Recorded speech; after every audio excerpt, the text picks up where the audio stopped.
जय श्री माता जी। परम पूज्य श्री माता जी कृपा करके सारे देव देवियों के साथ ये ध्यान और मेडिटेशन की मंच पर पधारिए। अभी सभी संतों को, सभी शुद्धात्मा को ध्यान का सिद्धि प्रदान कीजिए। परम पूज्य श्री माता जी आपकी श्री चरण कमल पर कोटि कोटि नमः, कोटि कोटि नमः।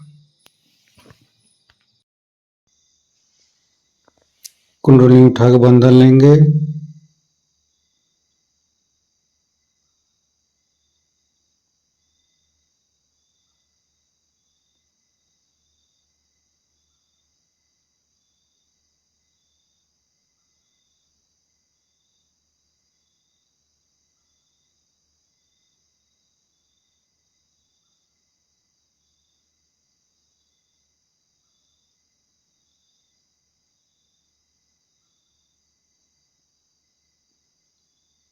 तीनों महामंत्र। ओम तमेव साक्षात् श्री महालक्ष्मी महासरस्वती महाकाली त्रिगुणात्मिका कुंडली साक्षात् श्री आदिशक्ति माता जी श्री निर्मला देवी नमो नमः।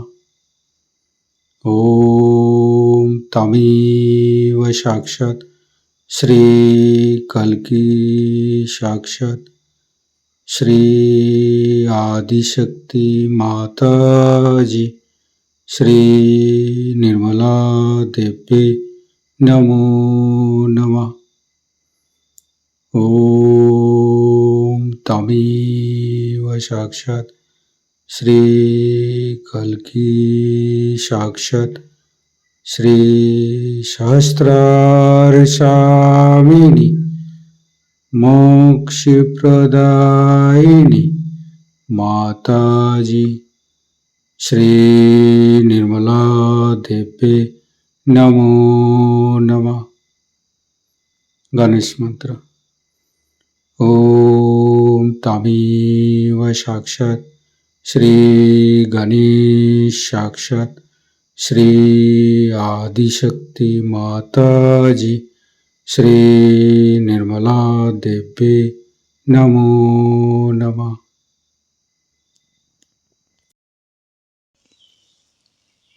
दोनों हाथ खुला हुआ परम पूज्य श्री माता जी को बिंदी को देखते रहेंगे।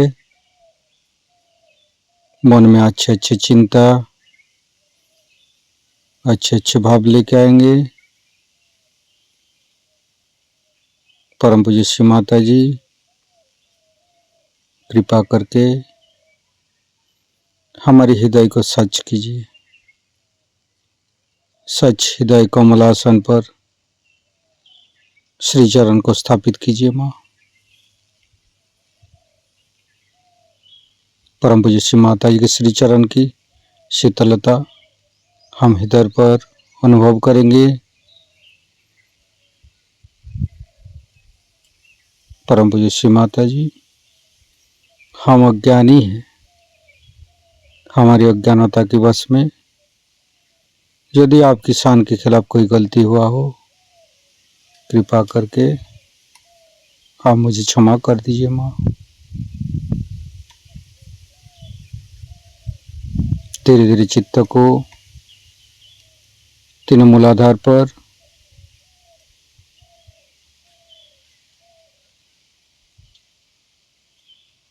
परम पूज्य श्री माता जी हम कभी अतीत में चला जाते हैं, कभी भविष्य में चला जाते हैं। कृपा करके अतीत और भविष्य को भुला के हमें मध्य में स्थापित कीजिए। माँ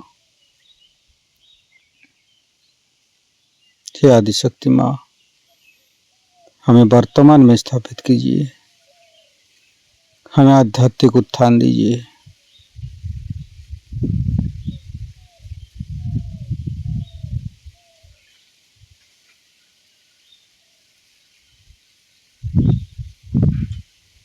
संपूर्ण चित्त मूलाधार चक्र पर,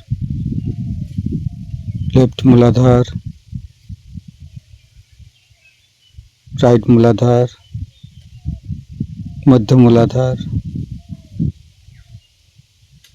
परम पूज्य श्री माता जी, आप ही तो प्रभु गणेश है, कृपा करके हमारे अंदर अबोधिता और पवित्रता को रक्षा कीजिए।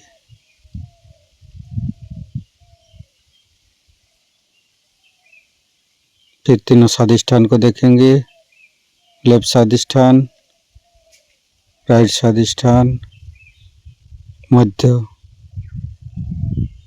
तीनों नाभि, तीनों हृदय, लेफ्ट हृदय। परम पूज्य श्री माता जी, आप ही ने तो हमें शुद्ध आत्मा बनाया है, कृपा करके हमारी आत्मा को परमात्मा के साथ मिलाइए।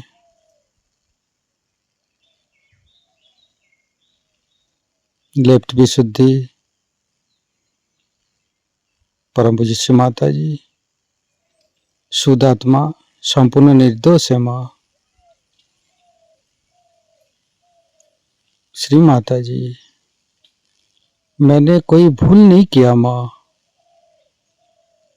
श्री माता जी, हम संपूर्ण निर्दोष है माँ।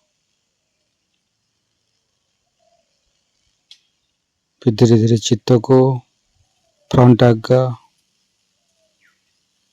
परम पूज्य श्री माता जी, शुद्ध आत्मा संपूर्ण निर्दोष है माँ, क्षमाशील है माँ। कृपा करके यीशु ख्रिस्ट जी के रूप में हमारे आज्ञा चक्र पर आइए।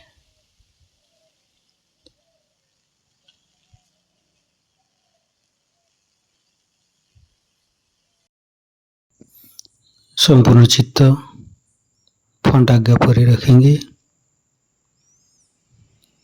गणेश अथर्वशीर्ष पाठ करेंगे। ओम नमस्ते गणपतये। तमेव प्रत्यक्षं तत्त्वमसि, तमेव केवलं कर्तासि, तमेव केवलं धर्तासि, तमेव केवलं हर्तासि, तमेव सर्वं खल्विदं ब्रह्मासि, तं साक्षादात्मसि नित्यं। हरितं वच्मि सत्यं वच्मि, अवतं माम् अववक्तारम्, अवसोतारम्, अवदातारम्, अवधातारम्, अवानुचानमवशिष्यम्, अवपश्चातात्, अवपुरस्तात्, अवोत्तरातात्, अवदक्षिणातात्, अवचोदातात्, अवधरातात्, सर्वतो मां पाहि पाहि समन्त्रात्। तं वाङ्मयस्तं चिन्मयो, तं आनन्दमयस्तं ब्रह्ममयो, स्तं सच्चिदानन्दादित्योऽसि, स्तं प्रत्यक्षं ब्रह्मासि, स्तं ज्ञानमयो विज्ञानमयोऽसि। सर्वं जगदं तत्तो जयते, सर्वं जगदं तत्तोत्तिष्ठति, सर्वं जगदं त्वयि लयमस्यति, सर्वं जगदं त्वयि पत्येति। तं भूमिरापो नालो नीलो नमः, स्तं चत्वारि वाक्पदानि, स्तं गुणत्रयातीतो, स्तं देहत्रयातीतो, स्तं कालत्रयातीतो, स्तं मूलाधारस्थितोऽसि नित्यं, स्तं शक्तित्रयात्मकं, स्तं योगिनो ध्यायन्ति नित्यं, स्तं ब्रह्मास्तं विष्णुस्तं रुद्रस्तं इन्द्रस्तं अग्निस्तं वायुस्तं सूर्यस्तं चन्द्रमास्तं ब्रह्मभूर्भुवस्सुरं ज्ञानादिपूर्वमुच्चाय वर्णादि तदनन्तर अनुसारो परतरो अर्धेन्दु उल्लसितं तारेण ऋतं। एतत्तव मनुष्यरूपं गकारो पूर्वरूपम् अकारो मध्यम रूपम् अनुसारो शान्तिरूपम् बिन्दु उत्तररूपम् नादं संधानं संगीता सन्धि शैषा गणेशविद्या गणकऋषि निश्चित गायत्री छंद गणपतिर्देवता। ओम गं गणपतये नमः। एकदंताय विद्महे वक्रतुंडाय धीमहि तन्नो दन्ति प्रचोदयात्। एकदन्तं चतुर्हस्तं पाशमङ्कुशधारिणं रदं च वरदं हस्ते बिभ्राणं मूषकध्वजं रक्तं लम्बोदरं शूर्पकर्णकं रक्तवाससं रक्तगन्धानुलिप्ताङ्गं रक्तपुष्पे सुपूजितं भक्तानुकम्पिनं देवं जगत्तारणमच्युतम् आविर्भूतं च सृष्ट्यादौ प्रकृते पुरुषोत्तरम् एवं धारन्त्यो नित्यं स योगी योगिनो वर। नमो बृहत्पतये नमो गणपतये नमो पमतपतये नमस्ते अस्तु लंबोदराय दंताय विघ्ननाशिने शिवसुताय श्री वरदमूर्तये नमो नमः। साक्षात् श्री आदिशक्ति माता जी श्री निर्मला देवी नमो नमः।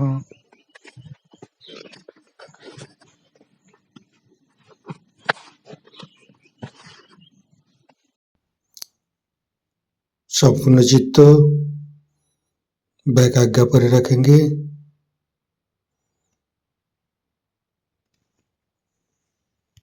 परम पूज्य श्री माता जी, मैंने सबको क्षमा किया, कृपा करके आप भी मुझे क्षमा कर दीजिए। महागणेश के मंत्र लेंगे। ओम तमेव साक्षात श्री महागणेश साक्षात श्री आदिशक्ति माता जी श्री निर्मला देवी नमो नमः। ऋतंभरी प्रज्ञा के मंत्र लेंगे। ओम तमेव साक्षात श्री ऋतंभरी प्रज्ञा साक्षात श्री आदिशक्ति माता जी श्री निर्मला देवी नमो नमः। धीरे धीरे चित्त को शास्त्रार पर परम पूज्य श्री माता जी हमारे अंदर अहंकार प्रति अहंकार को दूर करके शास्त्रार पर आइए। शास्त्रार को खोल दीजिए माँ। परम पूज्य श्री माता जी हमारी शास्त्रार पर विराजमान हुई। संपूर्ण ध्यान का स्थिति, निर्विचारिता का स्थिति, दोनों हाथों पर शास्त्रार पे परम चैतन्य का अनुभव करते हुए निर्विचारिता का मंत्र लेंगे। ओम तमेव साक्षात श्री निर्विचारिता साक्षात श्री आदिशक्ति माता जी श्री निर्मला देवी नमो नमः।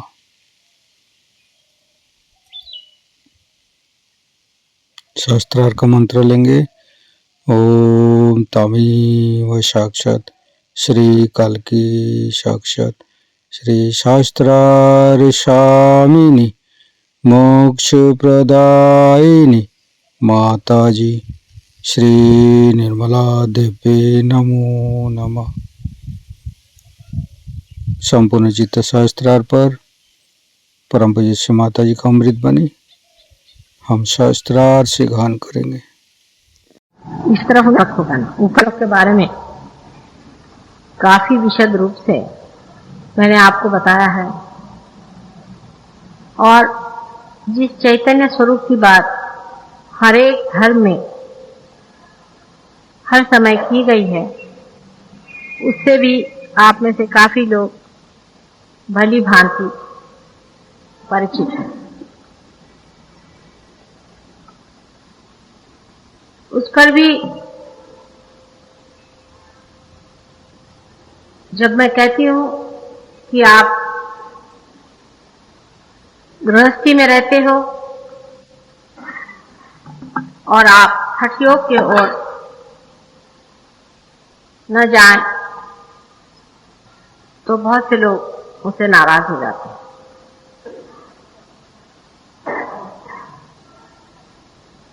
और जब मैं कहती हूँ कि इन सन्यासियों के पीछे में आप लोग अपने को बर्बाद मत करिए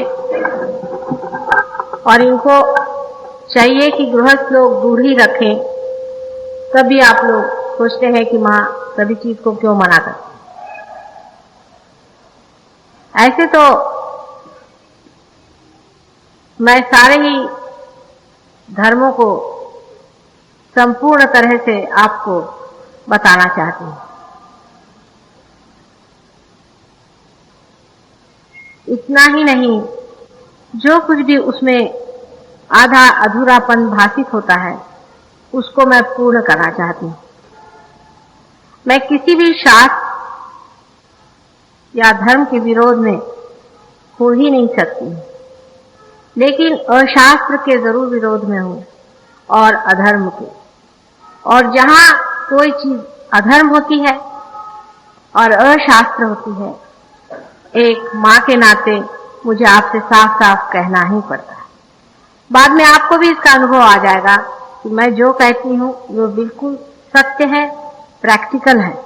जब आप अपने हाथ से बहने वाले इन वाइब्रेशंस को दूसरों पे आजमाएंगे, आप समझ लेंगे कि मैं जो कहती हूँ बिल्कुल सच बात कहती हूँ और पूर्णतया आपके हित के लिए और आपके उत्थान के मार्ग के व्यवस्थित रूप से प्रकाशित होने के लिए कहती हूँ। यही एक बड़ी शोचनीय स्थिति है कि मानव सत्य को लेने में बहुत टाइम लगाता है। अगर झूठ कोई फैलाए तो मनुष्य उसे बहुत जल्दी मान लेता है, या कोई ऐसी चीज कि जिससे उसकी कमजोरियों को प्रबलता मिले या उसके अहंकार को पुष्टि मिले, तो मनुष्य उसको बहुत जल्दी आत्मसात कर लेता है। पर आज मैं आपसे थोड़ा सा हठ योग के बारे में और सांख्य के बारे में कहूंगी, क्योंकि शंकराचार्य ने भी साफ कहा है कि न योगे न सांख्ये, योग और सांख्य से आपको आत्म साक्षात्कार नहीं। इसलिए मैं कोई ये बात पहली मर्तबा नहीं कह रही, ऐसे अनेक मर्तबा लोगों ने कहा।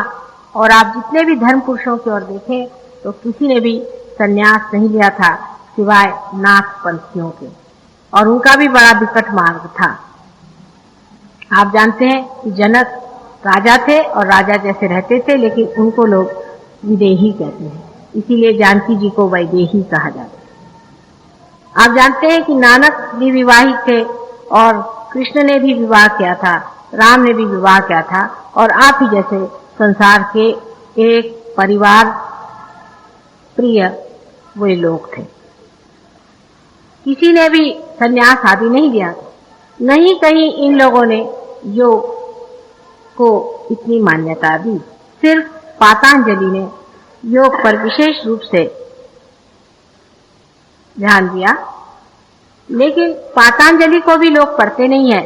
ये तो fifth hand sixth hand information जो आती है योग के बारे में, उसी को मान लेते हैं और उसी को विशेष समझ करके और योग, जिसको कि हठ योग कहते हैं, वो करने लग जाते हैं।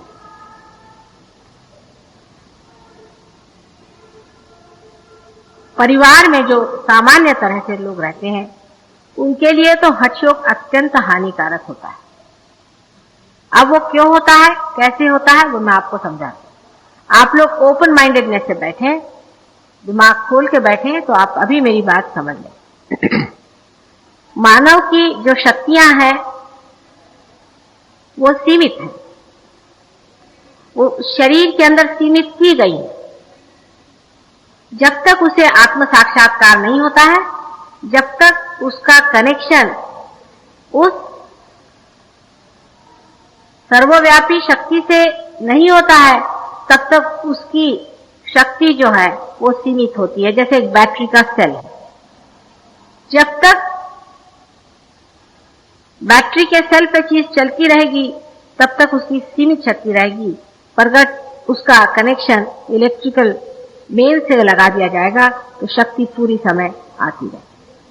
मैं इसलिए बिल्कुल मॉडर्न बातों में समझाती हूँ कि हमारे रोजमर्रा के जीवन में हम इसे देख सकें।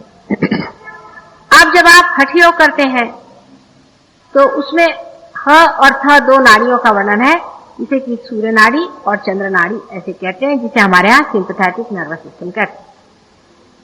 इन दो नाड़ियों को जब आप इस्तेमाल करने लगते हैं, जिसे सुषुम्ना और पिंगला नाड़ी पीड़ा और पिंगला नाड़ी कहते हैं, इन दो नाड़ियों के उपयोग में हम हमारे पास जो सीमित, बिल्कुल ही जो सीमित एनर्जी है उसको इस्तेमाल करते हैं। जिस वक्त में हम ये कहते हैं कि हम शारीरिक व्यायाम आदि करते हैं, तो वो समझ लेना चाहिए कि हम हठ योग तो कर ही नहीं रहे, हम सिर्फ हा योग कर रहे हैं। हठ योग का मतलब होता है कि उसकी 6 चीजें जो है वो पूरी करनी पड़ती है, यम नियम आदि आप जानते हैं। वो जब तक आप पूरे नहीं कर रहे हैं तब तक आप बिल्कुल पार्शियल योग कर रहे हैं, और वो भी आप सिर्फ आपका हा नाड़ी माने सूर्य नाड़ी का काम कर रहे हैं। सूर्य नाड़ी से आपका शरीर बढ़ सकता है और आपकी मेंटल कैपेसिटी शायद बढ़ जाए। लेकिन हम लोग तो कम से कम 3 चीज हैं ही। एक तो हम मेंटल हैं, इमोशनल है और फिजिकल है। तो अगर हमने इन 2 चीजों पर, विशेषतः शरीर पर, पूरी अपनी सीमित शक्ति को अगर खींच लिया, तो जो हमारी इमोशनल नाड़ी है, जिसको चंद्र नाड़ी कहते हैं, वो पूरी तरह से शुष्क होती जाती है। उसका सारा ड्रेन होते रहता है, वहां से सारा खींचते जाता है, और वो आता है हमारे शरीर पर। और जब वो हम अपने शरीर के बढ़ाने के लिए उसका उपयोग करते हैं, तो जो हमारा इमोशनल बीइंग है वो बिल्कुल ही शुष्क हो जाता है। इसीलिए आपने देखा होगा कि अधिकतर जो योगी लोग होते हैं एकदम बिल्कुल निष्ठुर स्वभाव के, उनमें हृदय होता ही नहीं मानो, और इस कदर क्रोधी और इतने इगोइस्टिकल होते हैं कि उनके जीवन को अगर आप समझ के पढ़ें तो कभी कभी लगे कि ये तो एक तरह की इगोइस्टिकल मॉन्स्टर। जैसे आप विश्वामित्र को पढ़ें, क्या उस हरिश्चंद्र बेचारे के जान को लग गए, खुद तो सन्यासी थे, उसके भी जान को लग गए। वो अच्छा घर गृहस्थी में अपने बीवी बच्चों के साथ बहुत धर्म से राज्य करता था, उसकी जान को लग गए, उसके प्राण ले लिए और उसकी हालत खराब कर दी। आपने दुर्वासा को सुना है, उनका नाम अगर आप सवेरे लीजिएगा तो आपको 3 दिन तक खाने को नहीं मिलेगा। तीसरे जमदग्नि साहब थे, उनके क्या कहने, यानी यहां तक है कि पराशर मुनि के लिए कहा जाता है कि उन्होंने भी एक बहुत ही गंदी बात अपने लाइफ में कर दी थी सत्यवती के साथ, जिन्होंने कि अपने हृदय को पूरी तरह से एम्प्टी तो कर लिया था, लेकिन अपनी काम वासनाओं पर वो कुछ भी नहीं अधिकार रख पाए। एक क्षण में उनका सभी तपस्या वगैरह भंग हो गई। और ऐसे अनेक हैं, आप जानते हैं, अपने ऐसे अनेक ऋषि मुनि हो गए। परशुराम जो थे, जिन्होंने कि कौन से मुनि, अगस्त्य मुनि, अगस्त्य मुनि, और जिन्होंने कि गुस्से में आकर के सारा समुद्र पी लिया था, किसी ने किसी को भस्म कर दिया था, किसी ने किसी को खत्म कर दिया था। आज तक आपने किसी से ये नहीं सुना होगा कि इनमें से किसी ने भी किसी का उद्धार किया होगा या कल्याण किया होगा। माने अपने अंदर जो सीमित शक्तियां हैं, उस सीमित शक्ति में से अगर आप सिर्फ एक नाड़ी पर वो सारी शक्ति को अगर खींच लें, अपने फिजिकल बीइंग को बढ़ाएं या अपने मेंटल बीइंग को बढ़ाएं, तो आपका जो इमोशनल बीइंग है वो बिल्कुल स्टार्व कर जाए। और ऐसा आदमी जो है वो किसी भी हद तक पहुंच जाए, उसका कुछ आप नहीं कह सकते हैं, क्योंकि उसका ईगो बलवत्तर हो जाएगा। हठ योग को छोड़िए, ये कराप्ती करके एक जापानीज लोगों का एक ऐसी इसी तरह का प्रकार है, जिससे वो कहते हैं कि हम अपना डिफेंस कर लेते हैं, हम अपने प्रोटेक्शन के लिए चीज सीख लेते हैं, और अगर हम किसी पर एक जगह प्रहार करें तो वो आदमी एकदम हम उसे खत्म कर सकते हैं। कहते तो वो हम डिफेंस के लिए करें, लेकिन उससे इतने इगोइस्टिक हो जाते हैं, इतने क्रूर हो जाते हैं कि उसका उपयोग बहुत बार वो लोगों को मारने के लिए करते हैं। और आप जानते हैं कि जापानीज लोगों में, कुछ लोगों में बहुत ज्यादा क्रूरता इस कराप्ती के कारण आ गई। आपका जो इमोशनल बीइंग है, आपका जो मन का स्थान है, आपकी जो लेफ्ट में जो नाड़ी है, वो सारी ड्रेन आउट हो जाती। और जितने भी हठ योगी होंगे, उनकी मृत्यु कैंसर से तो नहीं होगी, शरीर तो उनका बड़ा तेजस्वी दिखाई देगा, क्योंकि वो सूर्य नाड़ी पर चल रहे हैं, उनकी शक्ल बहुत अच्छी दिखाई देगी। औरतें जो हैं वो भी आप देखिएगा कि बड़ी अपने कॉन्शियस होंगी अपनी बॉडी की और फिगर की, और ऐसी औरतें जिस घर में होंगी वहां पर पति का जीना मुश्किल हो जाएगा, बच्चों का जीना मुश्किल हो जाएगा, सबकी जान खा लेंगी कि वो उनकी परफेक्शन करने में वो पति कहेगा भगवान बचा रखे, ये कहां से सन्यासी नहीं मेरे घर में आ गई, मेरी तो इस औरत ने जान ले ली, यहाँ ये क्यों रखा, वहां वो क्यों रखा। हर तरह से वो पति को खाती रहेगी, और वो उस खाने में वो ये सोचेगी कि वो बड़ा धार्मिक कार्य कर रही है। उसको कभी ये नहीं लगेगा ये सब करने से मैं सबको दुख पहुंचा रही हूँ, मेरे बच्चों की भी मैं जान ले रही हूँ, उनको भी मैं परेशान कर रही हूँ। ऐसे ही बहुत से आदमी परिवार में होते कि वो हनुमान जी की तो वो पूजा करते हैं, लेकिन स्वयं हनुमान जी के नाना हो। घर में अगर मजाल नहीं कि कोई यहाँ से यहाँ पानी रखा दे, हो गया वो चिल्लाना शुरू कर देते। हमारे खानदान में भी एक ऐसे सत्पुरुष थे, हैं अब भी जीवित है, उन्होंने सबके छक्के पंजे घर में छुड़ा दिए थे, लेकिन मैंने उनके मूड पर का जो था वो उतारा और बाकी तो सब लोग उनको थर्राते रहते। इस कदर वो शुष्क, इस कदर वो दूसरों के विचारों से, दूसरों के दुखों से और दूसरों की तकलीफों से अनभिज्ञ, इस कदर वो क्लोज्ड, इनसेंसिटिव जिसको कहते हैं कि संवेदनशीलता बिल्कुल उनमें नहीं रह जाती, और कंपैशन और लव की तो बात ही मत करें, वो तो वो समझ ही नहीं सकते। अधिकतर लोग जो योग करते हैं, औरतें चाहे आदमी, उनकी कभी भी घर में पटती नहीं। कर दोनों करे तो भगवान ही बचा रखे, उस घर का ही सत्यानाश हो जाए, लेकिन एक भी करे तो भी काफी है। बीबी साहबा जो है वो सिनेमा एक्ट्रेस होने के ख्वाब देखने लगती है और आदमी अपनों को सैंडो बनाते फिरते। हम लोगों को क्या सैंडो का होकर क्या करने का, हमको क्या कुश्तियां लड़ने की है, आपको योग विद्या करके करने का क्या। अरे भाई, साधारण तरह से रहने के लिए जो बैलेंस लाइफ चाहिए वैसे रहिए। हाँ ठीक है, थोड़ा बहुत आपने एक्सरसाइज कर लिया, ये ठीक बात, लेकिन इतनी ज्यादा अतिशयता एक चीज को बढ़ाने की करने की क्या जरूरत है कि दूसरी आपका जो हृदय चक्र है वो बिल्कुल माइनस हो जाए, इतना माइनस हो जाए कि ऐसे आदमी को आप अगर दूर से देख लें तो आप दूसरी तरफ से चक्कर काटे। एक दिन मैं लखनऊ में थी, तो जो हमारे महाशय जी जो हमारे घर में बहुत ज्यादा रोज झाड़ते थे, तो उनकी आदत थी कि सवेरे वो एक तरफ से घूमने जाते। तो एक दिन मैंने देखा कि मैं भी उस तरफ से घूमने जाती थी कि कुछ लोग बेतहाशा भागते निकले। मेरे को समझ में नहीं आया कि मुझे देख के भाग रहे कि उनको देखकर क्या हो गया। उसके बाद में वो सब लोग मुझे मिलने आए, मुझे कहले भाभी जी माफ करना, हम बदतमीज जैसे भागे, लेकिन इस खूंखार जानवर को लेकर आप कहाँ निकली थी, इस शेर बब्बर को लेकर आप कहाँ निकली थी। वो तो उल्टे पैर ही दौड़ने लग गए कि भगवान बचा सके, ये तो अभी डंडा लेके हमको मारेंगे। उनसे बात करने जाइए तो आपको खाने को दौड़े। कभी हंसना तो वो जानते ही, उनको मालूम ही नहीं कि दुनिया में हंसना या स्मित या कोई ऐसी चीज है। बड़े सीरियस होते हैं और किसी का दुख, किसी की तकलीफ को समझते नहीं। आप अगर उनसे कहें कि भाई इस आदमी को बहुत दर्द है, इतना दर्द में पड़ा हुआ, कहले देखो मैंने कैसे अपने दर्द को कंट्रोल किया, तुम भी करो। अरे भाई वो कोई योगी नहीं है, तुमने अपने दर्द को कर लिया, लेकिन वो जानते नहीं कि उनकी मृत्यु जो होगी वो हार्ट अटैक से। हमेशा जो सहज योगी होता है उसका दोनों बैलेंस होता है, उसकी वजह मैं बाद में बताऊं।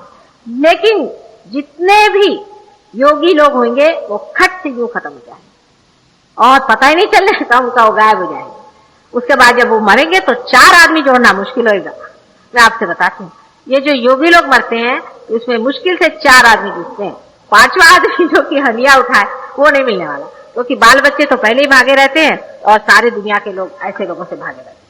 अब योग से लोग कहते हैं कि हम आपका रोग निवारण करें, भगवान बचाए रखे। इनसे आप रोग निवारण करने के जगह आपको ऐसे रोग लग जाएंगे कि आपकी बीवी कल कहेगी मुझे तलाक दीजिए, भगवान बचाए रखे, आपसे तो मैं बाधा ही नहीं सकती, आपके साथ मेरा निवाह नहीं हो सकता, आपने जो ये योग विद्या शुरू कर दी इसे भगवान बचाए रखे। इसीलिए 1000 बार ये सोच लेना चाहिए कि योग परिवार में रहने वाले लोगों के लिए बड़ा ही खतरनाक है। लेकिन योग क्यों बनाए, किस व्यवस्था में बनाया गया? पातंजलि को कितने हजारों वर्ष पहले की बात है जब पातंजलि ने पातंजलि योग लिखा था। उस वक्त का योग है, वो सोसाइटी आज नहीं। पहली तो बात ये कि उन दिनों में हमारे यहाँ 4 वर्णों की संस्था थी।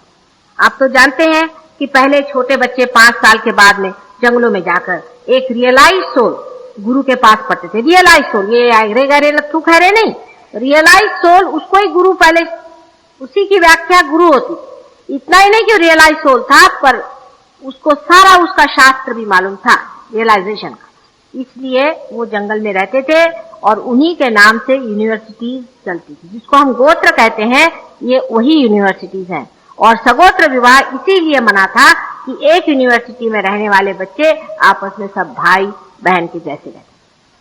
अच्छा, उसके अलावा उस उम्र में आपकी हेल्थ बढ़ती है, आपकी ग्रोथ बढ़ती है, इसलिए आपको जरूरी है कि उस वक्त आपके शरीर को पोषक जितनी भी एनर्जी लगे मैक्सिमम दीजिए। दूसरी बात, जो आपकी हृदय की बात है, जो प्रेम की बात है, एक तो गुरु उसको संभालता था, गुरु अपने प्रेम से उसको भरा रहता था। दूसरे, जो वानप्रस्थाश्रम में ग्रैंड पेरेंट्स, उनके जो बाबा दादी और नाना नानी, वो भी जंगल में बैठे रहे, तो वो लोग अपने बाल बच्चों को प्यार करते। और गृहस्थी में कोई भी योग नहीं सीखता, वो अपने बच्चों को जो प्यार देते थे, उससे उनकी दूसरी शक्ति जो थी वो उपला दी। विवाह के बाद में आप ही सोचिए कि कितना ड्रेन आपका पहले ही हो रहा है। मतलब ये कि आजकल की सोसाइटी में ऐसे ही आदमी किस कदर परेशान है, उसके पास टाइम ही नहीं कि वो कुछ प्यार करे या किसी से 2 मिनट प्यार से बात करे, और उस पर योगी अगर कोई हो गया तो आप ही सोचिए, ऐसे ही मियाँ बीवी के 1000 झगड़े रहते, तब तो आपने सत्यानाश ही कर दिया पारिवारिक जीवन। पारिवारिक जीवन के सिवाय सहयोग नहीं बनता, ये भी एक बात विशेष है। साधारण तरह से जो पारिवारिक लोग हैं उन्हीं से ही सहयोग होता है। इसलिए जो लोग संन्यास लेते हैं उनसे कहना ठीक है, आप संन्यास लो और जंगलों में बैठो, जंगल में ही रहो, 2 दिन बाद वहां से भाग के आएंगे भेष बदल कर। कल ही मुझे एक साहब मिले थे, वो मुझे कहने लगे कि मैंने स्टैटिस्टिक इकट्ठे किए, मैं वहां गया था, हरिद्वार गया था, वहां मैं गया और मैंने बहुत सारे वहां सन्यासियों से भेंट। तो मुझे आश्चर्य लगा कि 99.9% और 1% मैं इसलिए कहता हूं कि मेरे आसार में मिला नहीं, पर मैं कहता हूं पर चांस होएगा कोई। वहां पर जितने भी लोग आए हुए थे वो लोग सब बता रहे थे कि साहब मेरी बीवी मर गई तो मैं आ गया, मेरा बाप मर गया तो मैं आ गया, फलाना हो गया तो मैं आ गया, मेरे इनकम टैक्स वाले मेरे पीछे पड़ गए तो मैं आ गया, स्मगलिंग में मैं पकड़ा जाता था तो मैं आ गया। मतलब जेल से बचने के लिए बहुत से लोग आ गए और अपने पारिवारिक जीवन से बचने के लिए भी वहां आए। दूसरे स्टाइल के लोग ये थे कि साहब मैं यहाँ पहुंचा, मैंने सोचा कि यहाँ कुछ खाने पीने की व्यवस्था हो जाएगी, तो यहाँ देखता हूँ कि ये तो गेरुआ वस्त्र के लिए गेरुआ रंग भी नहीं मिलता, यहाँ बड़ा मुश्किल काम है और यहाँ बड़ा बुरा हाल है। आजकल तो दुनिया बिल्कुल ऐसी खराब हो गई है कि सन्यासियों को कुछ भीख ही नहीं देती। तो जितने भिखारी दुनिया भर के थे उन्होंने सोचा कि ये आसान है, थोड़ी सी भीख मांग करके गेरुआ वस्त्र लगा लो और जाकर सब हिमालय में रहे। मैं अभी दिल्ली में थी तो कम से कम 5-6 आश्रम की चिट्ठी आई कि माता जी आप तो सारे संसार की पालन करने वाली हैं, आप साक्षात शक्ति हैं, आप हम भिखारियों के लिए, ये नहीं लिखा था पर मैं कहती हूँ बीच में कि हम साधुओं के लिए आप वहां से ब्लैंकेट और धोतियां और ये और वो भेजी। मतलब भिखारी नहीं लिखा था, उन्होंने अपने को साधु लिखा था। साधु माने जो साध लेते हैं, समझे ना, जो साध ले वो साधु। तो इस तरह से उनकी चिट्ठियां मेरे पास आई। आप बताइए कि आपके समाज के ऊपर में पैरासाइट के जैसे ये लोग लगे, या आपके दौलत के ऊपर में, मैंने कमाई आप कर, मेहनत आप कर, सब कुछ आप करते हैं, और खाएगा कौन? तो ये साधु बाबा। बताइए, ये तो कुछ मेहनत नहीं करता, ये तो कुछ नहीं करता, ये तो मोटा होते जा रहा है और आप दुबले होते जा रहे। इस तरह के साधु बाबा गांव-गांव गली-गली घूमते हैं और अपने शहर में भी काफी ऐसे लोग बैठे हुए हैं जो अपने को सन्यासी कहते हैं। मैंने एक छोटी सी, कहना चाहिए कि सहज कविता एक मेरे मुंह से निकली थी कि तू ले सन्यास पैसा मेरे पास। इस तरह के यहाँ पर आपको ऐसे लोग साधु मिलेंगे कि अंत में आप उनको नमस्कार करके जाके अंत में सन्यासी लीजिएगा, क्योंकि वह आप कहिएगा कि या तो इनसे पीछा छुड़ाओ या तो मुझे इससे छुट्टी कराओ। इन लोगों में इतनी सीरियस ये जो दिखाते हैं और ये जो इतना अपने पे पाखंड लाते हैं, इसको समझ लेना चाहिए। अब बहुत से यहाँ पर लेडीज लोग अपने यहाँ खास करके इस बात को समझ लें, क्योंकि लेडीज लोग को तो खास कर सीता जी ने भी एक बार गलती करी थी। ऐसी गलती आप लोग भी रोज कर रहे हैं कि कोई भी साधु बाबा आया कि चले उसके चरण में, फिर वो अभी जेल से छूट के कपड़ा बदल के आया हो, चाहे वो अभी किसी को दगा मार करके आपके घर में छुपने को आया हो, चाहे वो कुछ भी धंधा करके आएगा। और तो कहा हाँ बाबा जी आए थे। कौन बाबा जी? वो नहीं मालूम, दाढ़ी वाले थे, बड़े तेजस्वी थे, मैंने तो उनको शरणागति दी। अरे पागल, वो कौन था? वो तो पड़ोस के यहाँ नौकर था, वहां से भागा है चोरी करके, तुमको बुद्धू बना रहा है। दाढ़ी वाड़ी बना के आ गया, तुम उसके पैर छू। नहीं, हमको बड़ा आनंद आया। क्या आनंद आया? बाद में कहा हाँ क्या आनंद आया, साधु बाबा घर में आइए, साधु बाबा के घर में आराम से रहने। देवी जी, माता जी और पिताजी उसके चरण रोज धोकर पीते थे। करते करते देखा कि घर की लक्ष्मी गायब हो रही है। फिर कहले भाई कहीं से कर्जा लो, इनका कुछ करने का है। उसके बाद साधु बाबा ने कहा कि अब हमारा स्थान, स्थान नहीं कह पाएंगे, संस्कृत तो जानते नहीं ज्यादातर, स्थान, हमारा स्थान यहाँ से हिलेगा।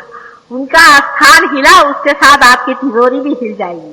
ये नहीं हुआ तो उन्होंने कुछ काम ही नहीं किया आपके ऊपर में। अगर अर्थ नहीं होगा तो ऐसे ही धंधे करेगा। वहां अपने नसीब के मारे हजारों लोग मेरे पास लंदन में आते हैं, दिल्ली में आए कि माता जी इनसे पीने छुड़ाओ, वो हमारे पीछे में लग गया, वो हमारे पीछे में लग गया, इनसे कैसे क्या करें। लेकिन अभी भी जो लोग इस चक्कर में है उनसे अगर कहो कि बाबा ये साधु बाबा के पीछे तुम क्यों मरते हो, तो उनको बड़ा बुरा लगता है। लेकिन जब उनका पूरा चकमुंडन हो जाता है तब वो मेरे पास आके कहते कि माता जी वो तो हमको मुड़ा के चला।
आदिशक्ति माँ भवानी आदिशक्ति माँ भवानी आदिशक्ति सब जगत की तू महालक्ष्मी सब जगत की तू महालक्ष्मी सब जगत की तू महालक्ष्मी सब जगत की तू महालक्ष्मी माँ भवानी आदिशक्ति माँ भवानी आदिशक्ति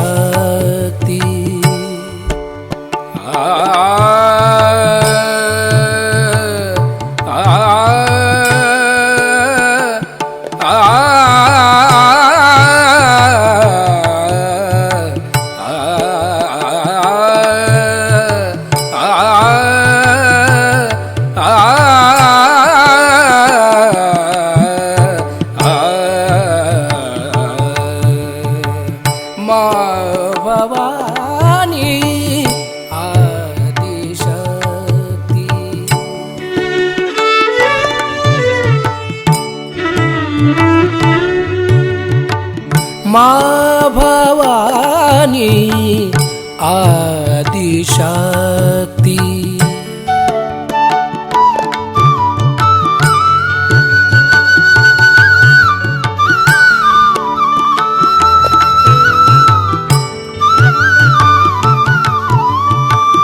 क्षमा का सागर हमें बनाओ, क्षमा का सागर हमें बनाओ।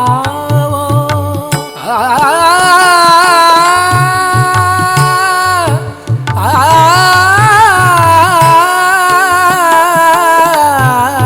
आ, क्षमा का सागर, क्षमा का सागर हमें बनाओ। यही आज्ञा आशीष दिलाओ, यही आज्ञा आशीष दिलाओ।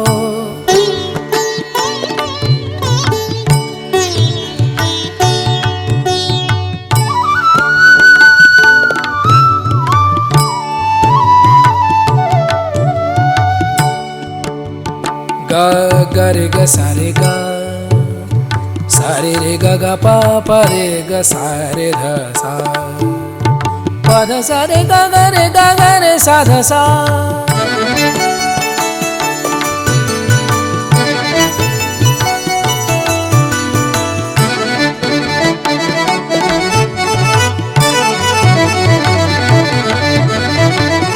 माँ भवानी आदि शक्ति,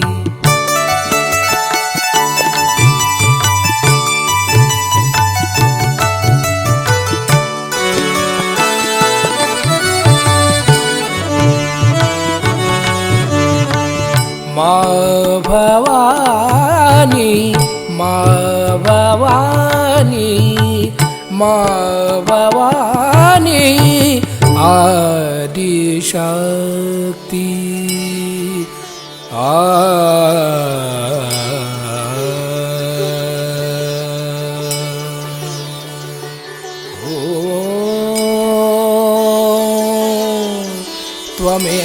त्वमेव साक्षात्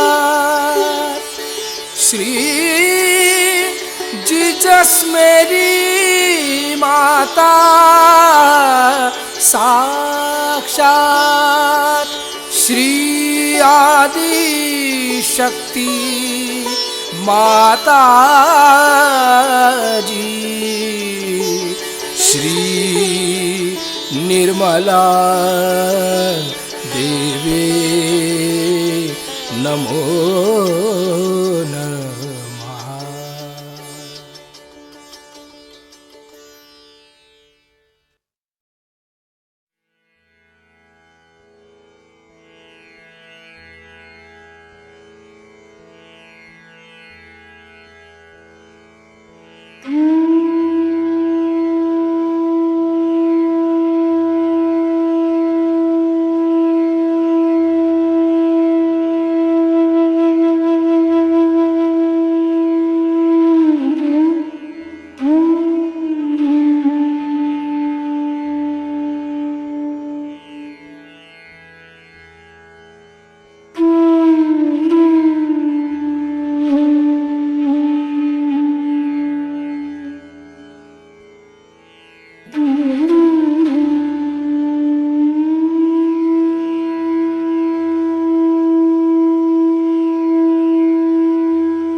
इसी ध्यान का स्थिति में परम चैतन्य का अनुभव करते रहेंगे,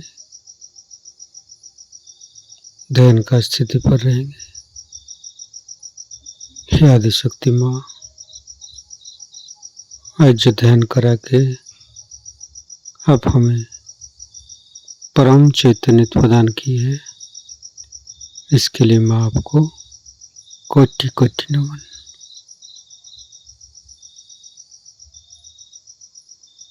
कुंडली उठा के बंधन लेंगे।